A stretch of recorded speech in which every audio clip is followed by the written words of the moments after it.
everyone, I am starting Mandalorian vlogs. I'm doing this because I kind of miss doing vlog series on shows.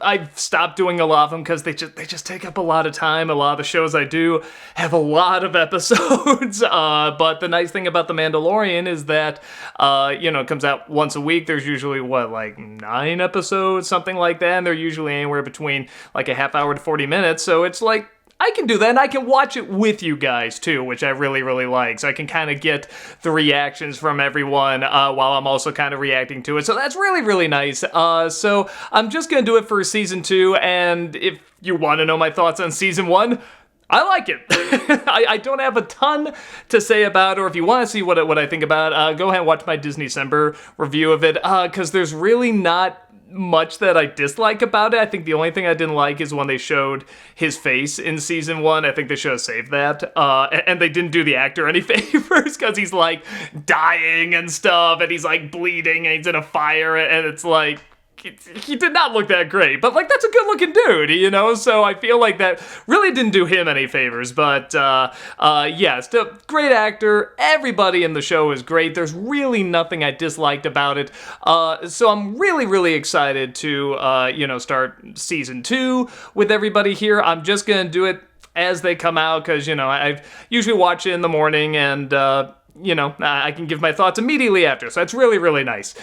So with that said, this is actually one of the few times I'm taking notes when, and that's not true, I take notes when I review stuff, but like when I do a vlog of something, I don't usually take notes, and this time I am, because one of the things I really like about The Mandalorian, I don't want to say it's a show where you can turn your brain off, because it's not really that. It's a smart show.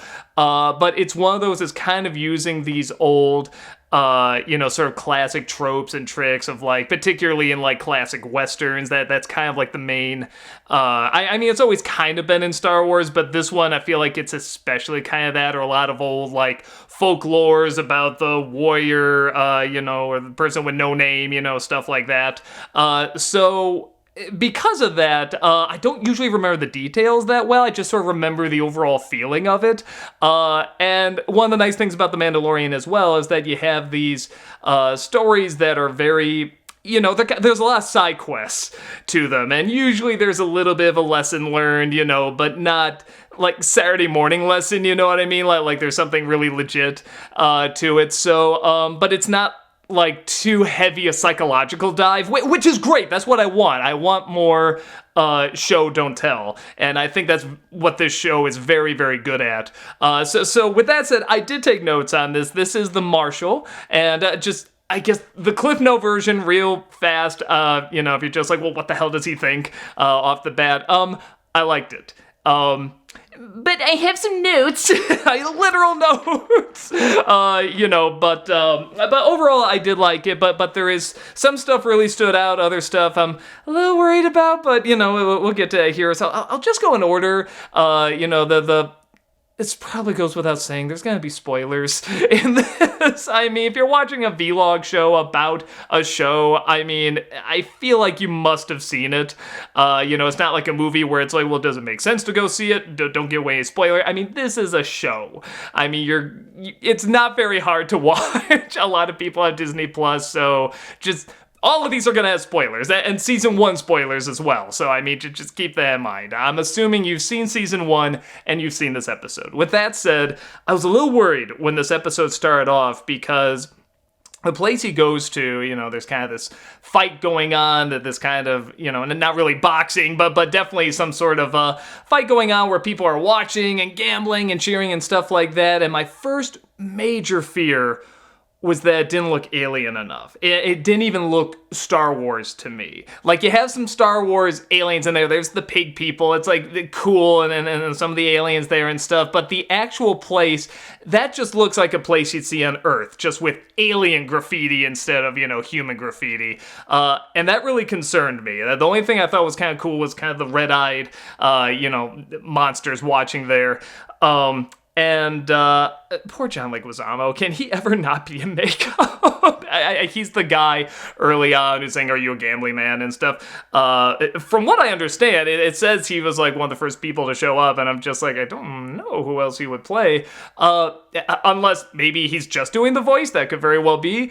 Because there's very clearly CG lips that actually... Computer-generated lips, I think that's always the part that CG never quite gets down. But these look pretty close. Like they're getting there. They're getting there. Keep working on it, computers.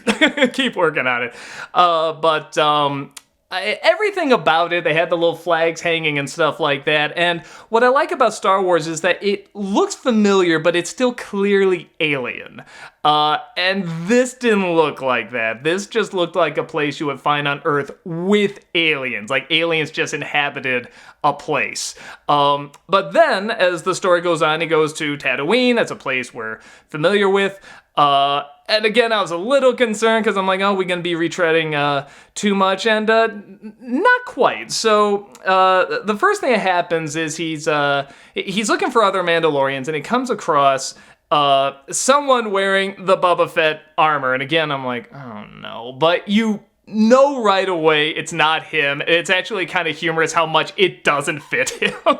You know, he's kind of bulging out of it, which I thought was funny, and the clothes are kind of loose and hanging out, like they clearly don't go together. But he says he's a Marshal. It's played by Timothy Oliphant. I can never say his name. Hopefully that's right.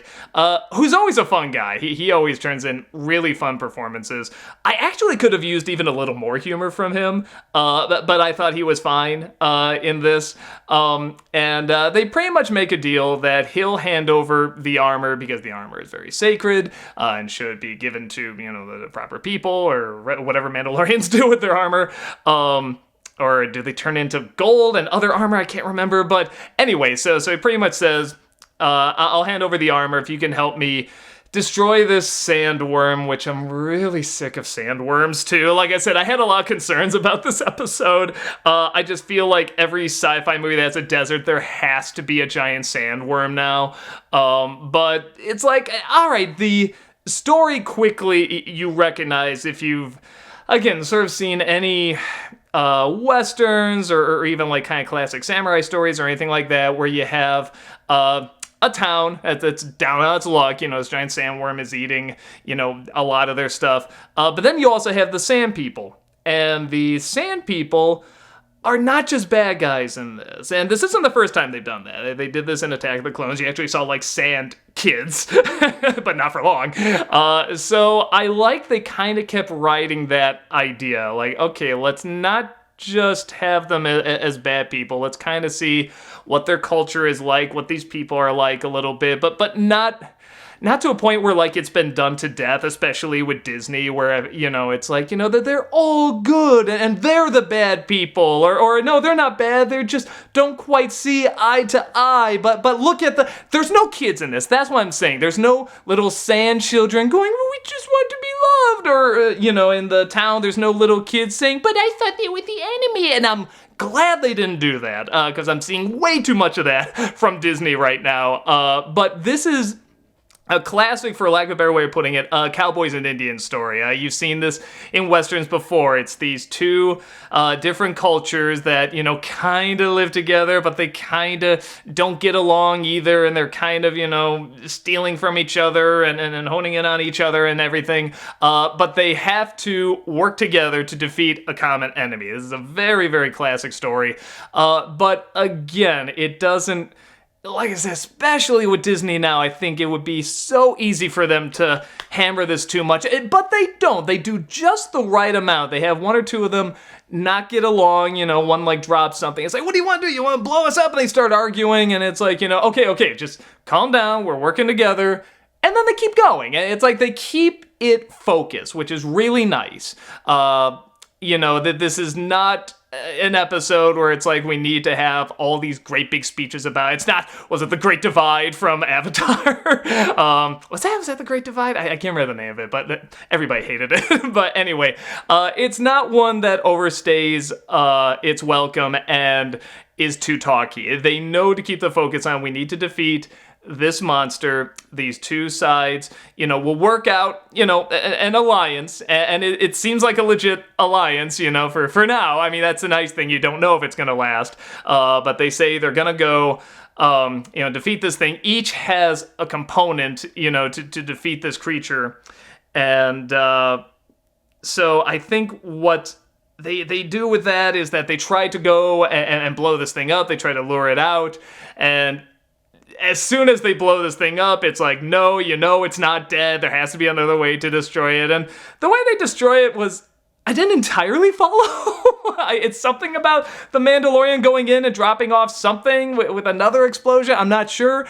But what was really interesting about it, I'm wondering if you noticed, I'm sure Star Wars fans especially will notice this, the aspect ratio changed. And you don't usually do that. Let me put it this way. You don't usually do that for widescreen, in that it starts off widescreen and then it goes full screen. It does kind of the IMAX thing, which you usually do for IMAX. So it's kind of weird that they did here.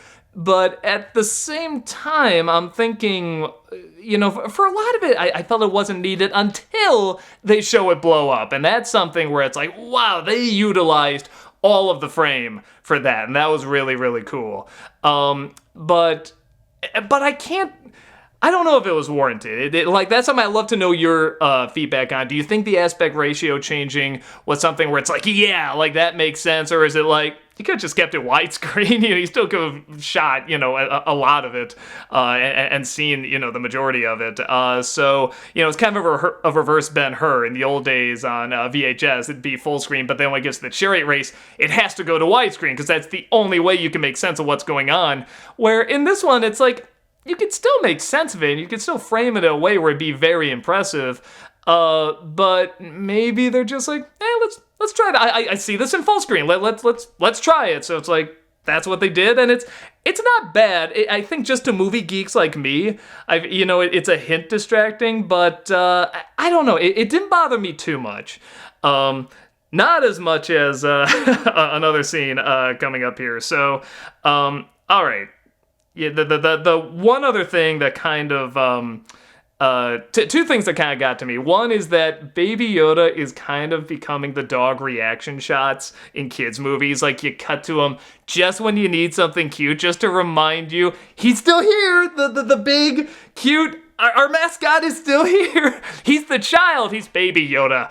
I know he's not technically Yoda, but I mean, it's like, that's what everybody's calling him. You should just accept it. But then fans will be even more angry. He's not Yoda. But yeah, so every time it cuts to him, it usually seems pointless. Where, I mean, I can't act like they haven't had those before, but there's something about this one where he just is not at the center of anything, yet it keeps cutting back to him just to get his reaction. Like, sometimes his reactions are great, like he's doing something. This time he's literally just watching, and that's it. It really is just the dog going, huh? In a kid's film. So I would have liked if maybe he did a little bit more. Yeah, it's very nitpicky. But the one where I was just like, whoa, what? Is the actor who played Jango Fett and all the clones in the prequels is apparently back. And I looked it up on IMDb, and it says he's playing Boba Fett. Off the bat, I'm not a fan of that. It was already a little weird just to see the armor, because I'm like, what, did he cough up the armor, like spitting out the bones? Like, I'm already saying, how did he do this? I'm thinking, well, all right, and maybe that's kind of possible. If anything, it's kind of funny to think how that happened. But then when you see, if this is supposed to be Boba Fett, like they're saying on IMDb, on the one hand, he does go out like a bitch. I mean, everyone has a problem with that. So maybe it's their way of saying, hey, no, here's something else we're doing with him. But it does start that fear of they're just gonna keep bringing in other characters, just to say, I know that, I remember that. And that really concerns me because that's what I liked about The Mandalorian, is that it clearly took place in this universe and it had all the coolest atmospheres and environments of this universe. And you could tell, there's still talk of the Force, but nobody really knows the Force or anything like that. Well, okay, Baby Yoda does. But, even Baby Yoda is not Yoda. It's kind of this different character. It's that race, but we don't know if it's connected to Yoda or whatever. So I was really digging that. That's really what I liked about the first season, is that it was kind of doing its own thing with little nods. And you can't do a Star Wars show without having those nods. You just can't. But when I see him turning around and IMDb says it's Boba Fett, I just so have a fear, when's Jabba gonna make an appearance, or even when's Mark Hamill gonna make a cameo, or Billy D. Williams or something, and that's just such a concern because I think the show is so good on its own, it doesn't need to do that.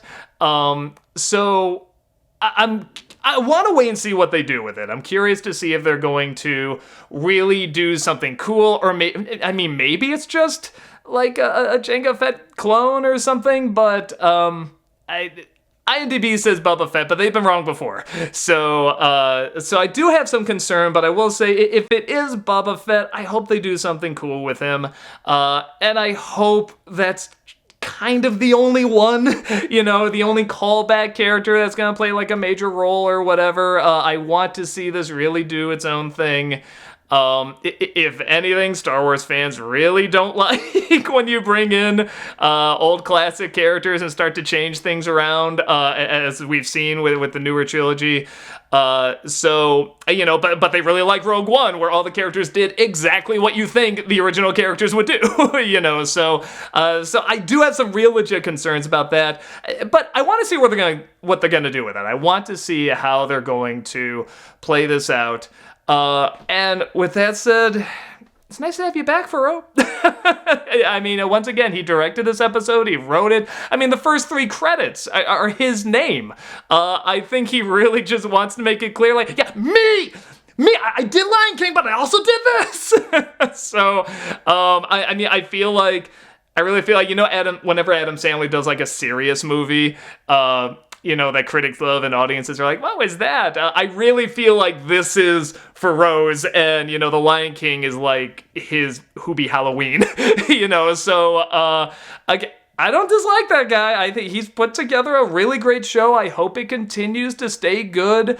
I really think he understands this world that has a very strong lean on classic westerns and samurai stories, and he really understands this hero. He understands the tropes, but he also understands how to add new things on it, so that kind of seems like a new story, but it also has, classic callbacks to, timeless stories, like the original Star Wars was.